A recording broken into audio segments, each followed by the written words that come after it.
तो छत्तीसगढ़ के अंबिकापुर में देर रात पेट्रोलिंग पर निकली पुलिस ऊपर मारपीट का गंभीर आरोप लगा है। बता दें कि लाठी डंडे से मारपीट करने का आरोप लगा है, जिसको लेकर पुलिस कर्मियों के ऊपर एफआईआर को मांग को लेकर देर रात सीतापुर चौकी पे देर रात तक हंगामा मचा रहा। बता दें कि स्थानीय दुकानदारों और ड्यूटी से लौट रहे सरकारी शराब दुकान के कर्मचारियों सहित 6 से ज़्यादा लोगों ने सीतापुर थाने के एसआई हेड कांस्टेबल सहित कई पुलिस कर्मियों पर मारपीट का गंभीर आरोप लगाया है। और इसी मारपीट के आरोप को लगाते हुए वे सीतापुर थाने पहुंचे, जहां पर ये जो पुलिसकर्मी हैं उन पर एफआईआर की मांग को लेकर देर रात तक हंगामा मचाते रहे।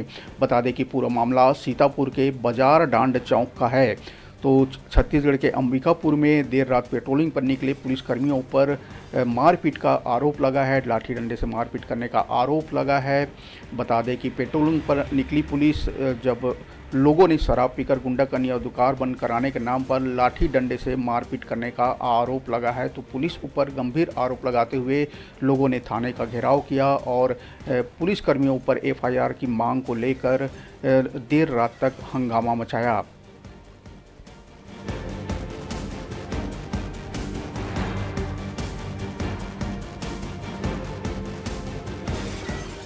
तो अंबिकापुर से बड़ी खबर, जहां पर सीतापुर में जो देर रात पेट्रोलिंग पर निकले थे पुलिस, उन पर ऊपर मारपीट का आरोप लगा हुआ है। बता दें कि स्थानीय लोगों ने जबरन डंडे और लाठी से मारपीट का आरोप लगाया है। मामले को लेकर एसआई हेड कांस्टेबल सहित अन्य पुलिसकर्मियों के ऊपर एफआईआर की मांग को लेकर देर रात तक सीतापुर थाने में हंगामा मचा रहा। बाद में समझाइश के बाद लोग जैसे तैसे शांत हुए, मामले की जांच की आश्वासन दी गई, उसके बाद लोग जैसे तैसे शांत हुए।